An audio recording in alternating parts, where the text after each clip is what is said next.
No século XVI, exploradores espanhóis a caminho dos Andes se depararam com um cenário espetacular. Em meio à floresta, um rio caudaloso despencava através de quase 300 quedas d'água. Ignorando o nome já existente, batizaram o local de Saltos de Santa Maria. Séculos depois, este nome se perdeu na história. Ficou o anterior, que os povos nativos chamavam simplesmente de Água Grande, ou, na língua deles, Iguaçu.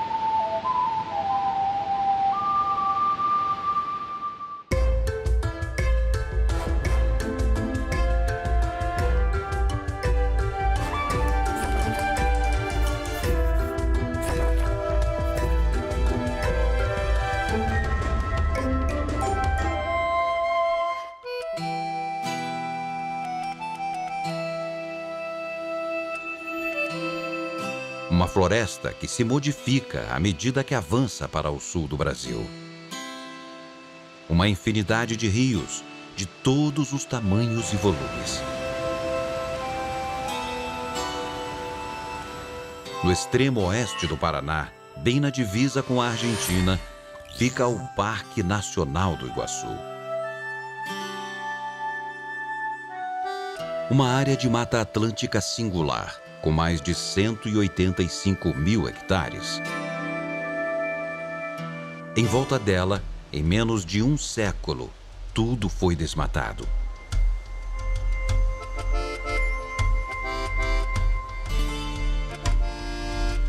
A nossa expedição começou pelo leste da unidade, onde o rio Gonçalves Dias marca os limites do parque.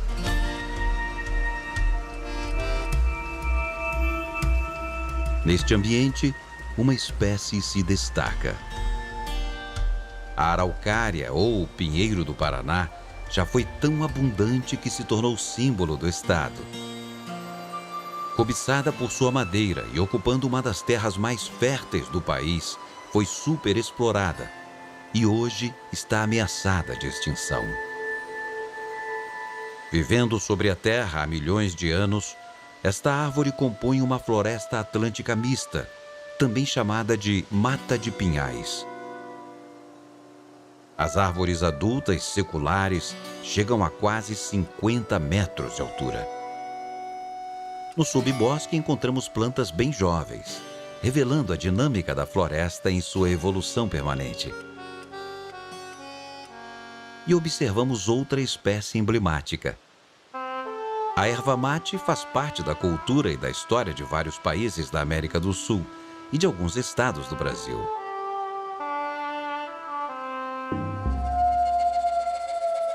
Contornamos o parque até Céu Azul, onde, apesar do nome, o céu apresentava uma neblina avermelhada, resultado das queimadas provocadas pelo homem na Amazônia.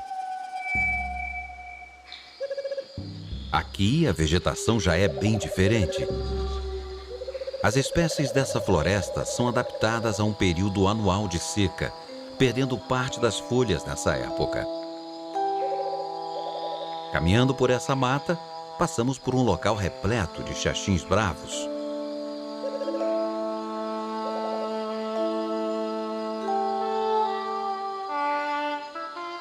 Ali perto, um tucano de bico verde vasculhava a copa de uma árvore à procura de ninhos com ovos ou filhotes de outras aves.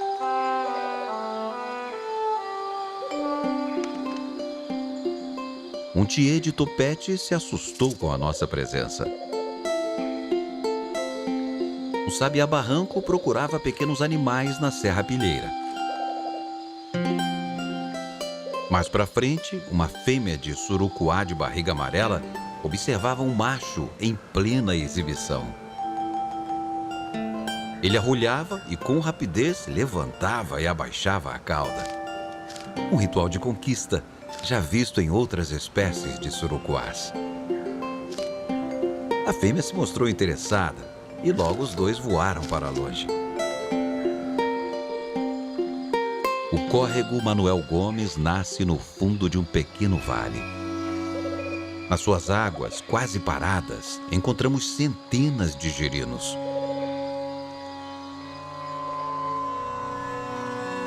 Este curso d'água vai desaguar num dos rios mais protegidos do parque. Ao norte, ele corta um terreno acidentado. Com quase 30 metros de largura, as copas das araucárias se destacam no andar mais alto da floresta.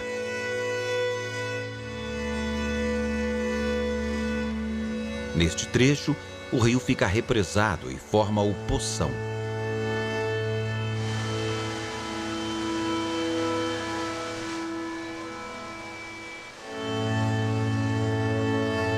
A bacia do Floriano está quase integralmente protegida pela unidade, ocupando uma área de acesso restrito e difícil. Por isso, suas águas possuem uma qualidade excepcional.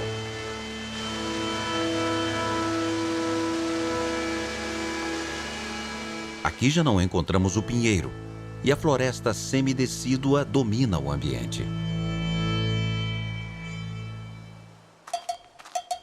Câmeras especiais, posicionadas em meio à mata, registraram alguns dos animais que passam por aqui. Como os caititus, que vivem em bandos com dezenas de indivíduos.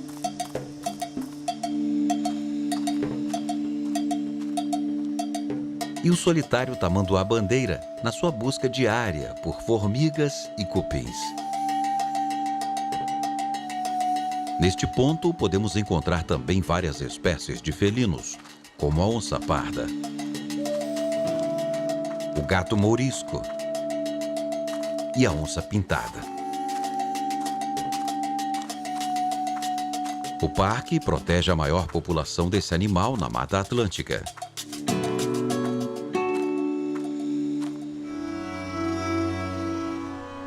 Continuamos nosso percurso e chegamos ao encontro do Rio Floriano com o Iguaçu.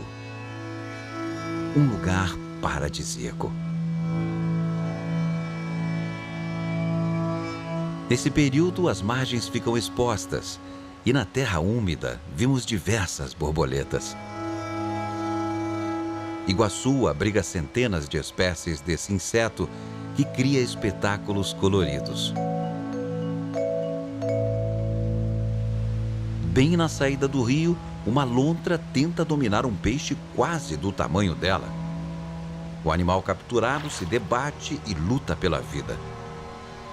Mas no fim, as habilidades da lontra prevalecem e o mamífero fica um bom tempo ocupado com a refeição farta.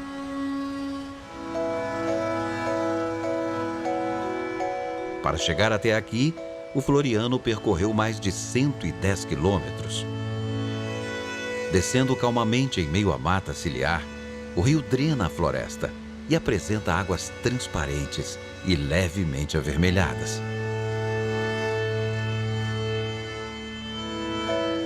Nos barrancos, vimos diversas trilhas criadas pelos bichos.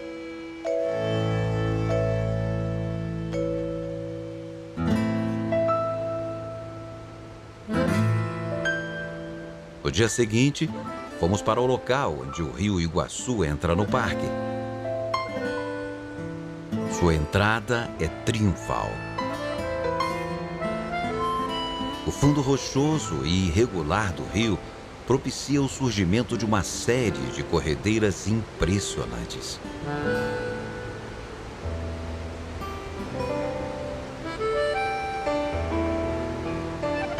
As corredeiras do Faraday se estendem por 2 quilômetros rio abaixo e são de tirar o fôlego.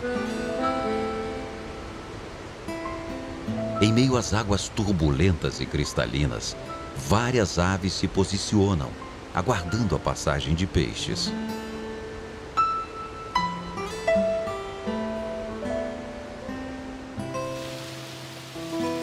Descer pelo rio nos reserva outras surpresas, como uma família de capivaras. A espécie costuma viver próximo a cursos d'água.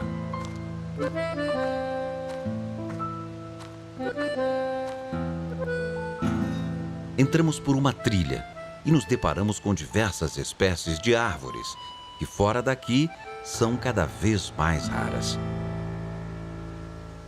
Como a peroba rosa, que pode viver mais de 1000 anos. O jaracatiá é típico dessas matas semidecíduas do Paraná. bem como a canafístula, árvore poderosa encontrada nas matas que acompanham os grandes rios da região. Vimos também o guatambu, também conhecido como pau-marfim, o cedro e o alecrim.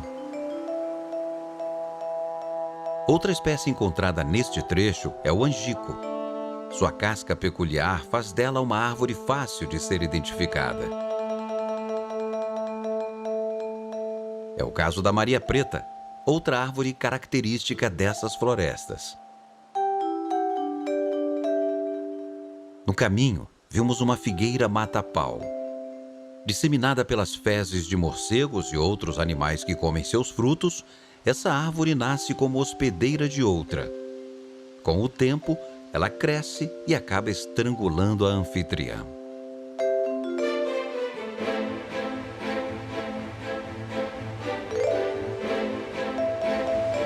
Ao final desta trilha, chegamos ao impressionante Salto do Silva Jardim.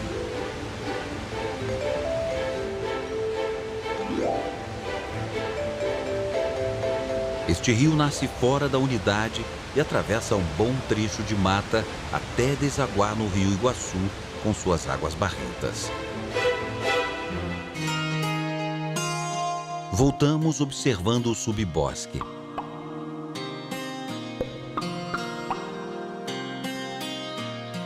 Num tronco de árvore, vimos uma pequena colmeia de abelhas jataí.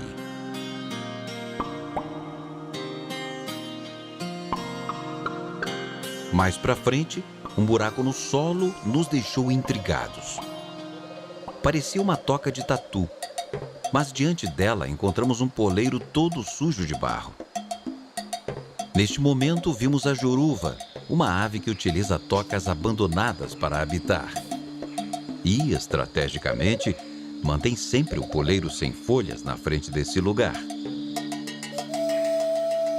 Em outra toca, esta sim habitada por um tatu, câmeras especiais flagraram tanto o dono da construção quanto alguns visitantes inconvenientes.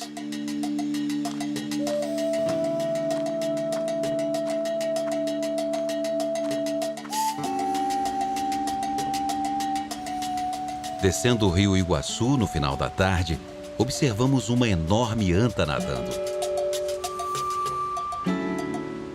O animal é registrado com frequência pelas armadilhas fotográficas.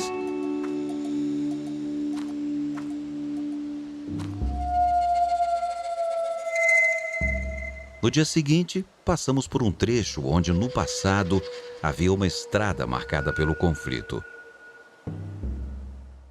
A Estrada do Colono foi aberta ilegalmente nos anos 50, bem depois da criação do parque, em 1939. Cortando 17 quilômetros da floresta, ficou aberta por 3 décadas, até ser fechada por ordem da Justiça. De cima, não dá mais para visualizar onde ela passava. Após tantos anos, a natureza voltou a ocupar seu espaço. Além de criar uma divisão artificial no meio do parque e provocar um enorme desmatamento, a reabertura dessa estrada produziria vários impactos na dinâmica da floresta. Aumentaria o número de atropelamentos de animais e acabaria por facilitar o acesso de caçadores, palmiteiros e traficantes.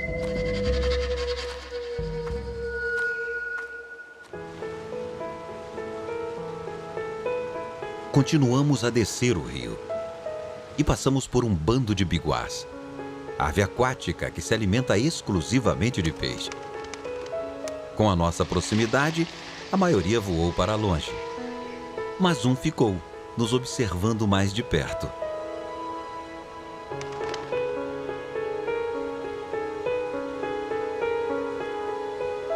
Nos 170 quilômetros do Rio Iguaçu, protegidos dentro do parque, existem diversas ilhas. E vemos verdadeiros arquipélagos, como as Ilhas das Taquaras.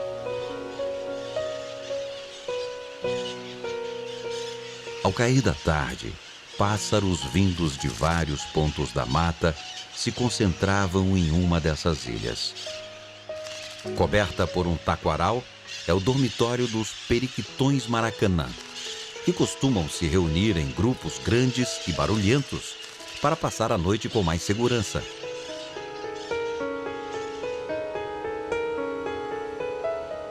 Na volta, passamos pelo Poço Preto, um trecho onde a profundidade do rio chega a mais de 20 metros. Neste ponto, bem longe das nossas vistas, vive um peixe que muitos julgavam extinto e que só existe neste rio, o surubim do Iguaçu. Grande, pode atingir 70 centímetros de comprimento e pesar até 15 quilos. A pesca excessiva e o represamento do rio colocou em risco a sobrevivência da espécie. Com a proximidade da noite, o céu enevoado ganhou uma estranha tonalidade laranja.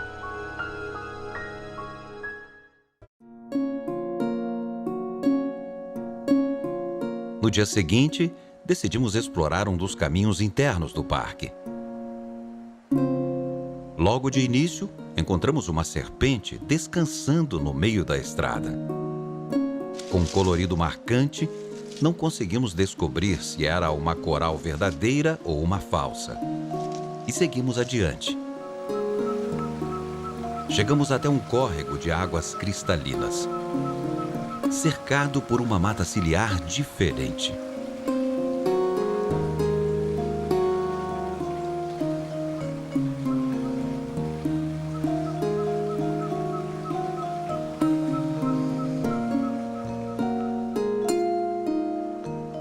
Perto dali, um inhambu-guaçu buscava comida. Parente das galinhas, esta ave arredia tem capacidades limitadas de voo e habita o solo da floresta. De repente, escutamos um pio característico. Procurando em volta, avistamos um caburé. A pequena coruja possui hábitos diurnos e costuma caçar insetos e pequenos vertebrados, inclusive outras aves.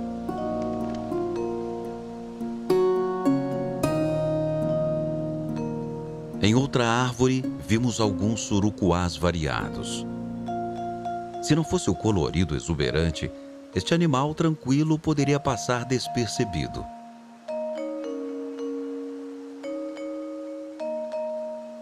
Nesse caminho, avistamos aves como um bem-te-vi rajado e um bonito tiê de bando.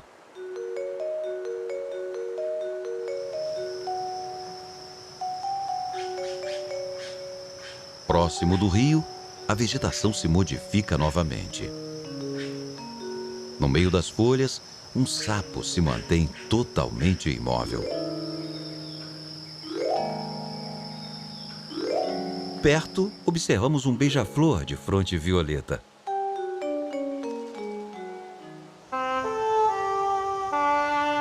Acompanhando o rio Iguaçu, existem vários alagados, como a Lagoa do Jacaré. Um ambiente que costuma atrair muitas espécies de animais.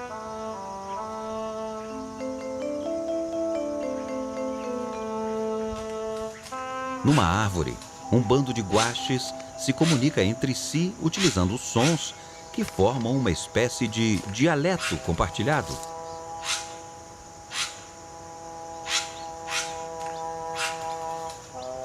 E são observados de perto por um chupim curioso.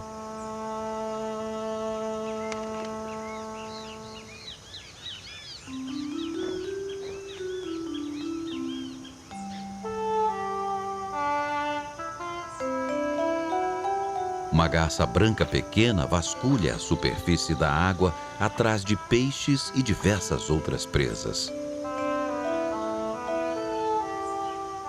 Um martim pescador pequeno aguarda o momento exato para desferir o bote.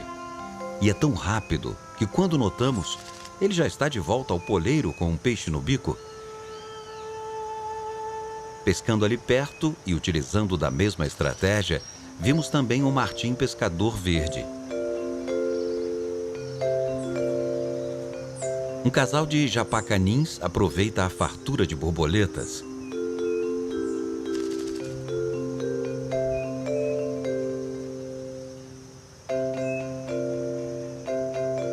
Um pato do mato cuida da plumagem demoradamente, antes de reiniciar a sua procura por pequenos invertebrados, sementes e folhas de plantas aquáticas.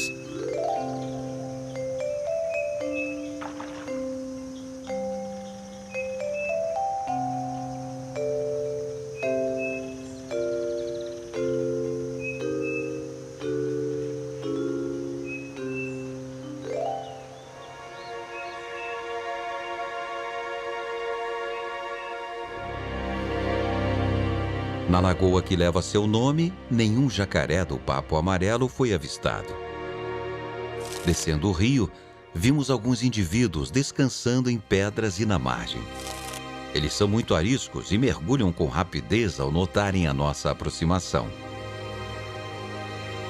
Retornamos e encontramos outras espécies pelo caminho. Uma maitaca verde descansava numa árvore baixa. Mais à frente, observamos um arapaçu de garganta branca, apreensivo com a nossa presença. Logo chegou outro animal com um inseto no bico. São locais assim que os casais dessa espécie escolhem para fazer ninho. Em vários momentos e horários, vimos veados mateiros de passagem. Mas só conseguimos imagens deles com uma câmera trap. Assim como da Irara, que parece estar sempre apressada. As jaguatiricas já são bem difíceis de serem avistadas sem um artifício como este. As câmeras registraram até um bando de queixadas, animal que ficou quase 20 anos sem ser visto no parque por conta da caça. Seguimos por outro caminho, repleto de árvores frondosas, típicas da floresta semidecídua da Bacia do Paraná. Neste percurso, encontramos um pequeno bando de cutias.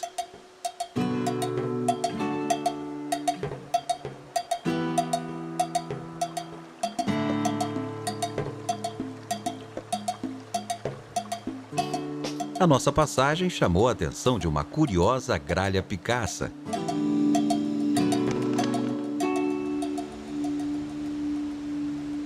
Chegamos à beira do rio. Ali nos deparamos com uma alma de gato. Os saltos da ave entre os galhos talvez explique a origem do seu nome popular.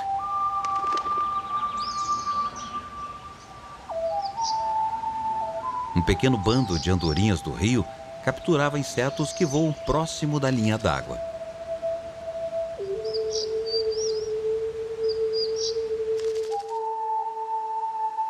No dia seguinte, seguimos por outra trilha, onde observamos uma bela bromélia. Neste trecho, a floresta apresenta uma grande quantidade de palmitos jussara. E vimos de indivíduos adultos gerando frutos a pequenos aglomerados de plantas juvenis. Uma visão cada vez mais rara de uma planta ameaçada de extinção.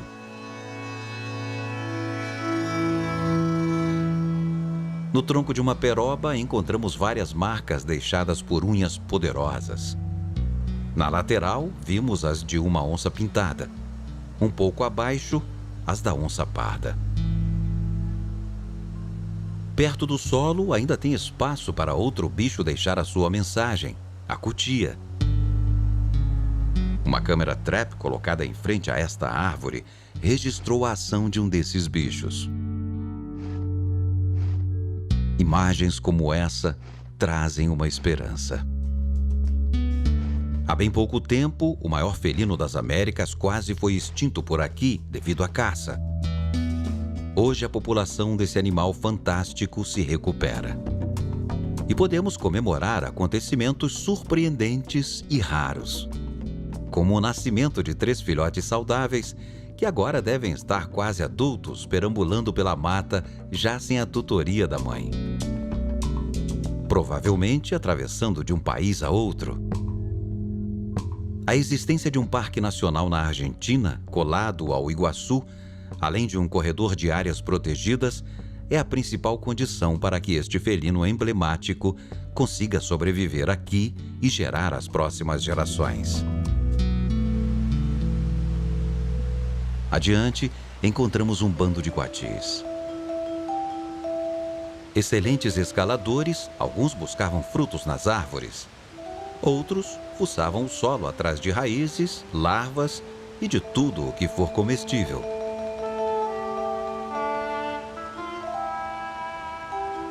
Bem perto dali, outro bando também procurava comida.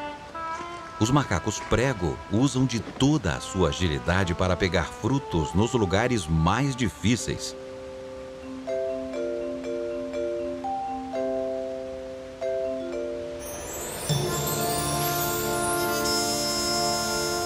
E chegamos ao trecho onde há mais de 100 milhões de anos, fendas no solo expeliram imensos rios de lava, criando um desfiladeiro de basalto de mais de 3 quilômetros, por onde o rio desaba com uma quantidade colossal de água.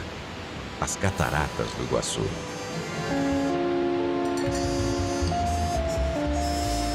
Sem se abalar com a força dessas águas, os taperoçus velhos se refugiam na rocha molhada. Em pequenos grupos, fincam suas unhas nas pedras, onde passam a noite e parte do dia. E volta e meia, destemidos e hábeis voadores que são, passam por dentro do paredão de água para ganhar os céus e capturar insetos.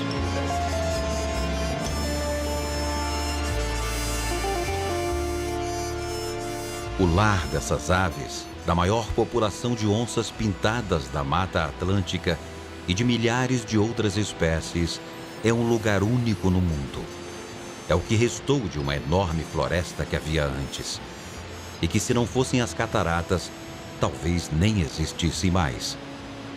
Da mesma forma que toda essa beleza não existiria se um pouco dessa floresta não estivesse protegida. Uma verdadeira maravilha. Tamanha exuberância é também nossa, de todos os brasileiros. Um lugar que só poderia ser considerado patrimônio natural da humanidade.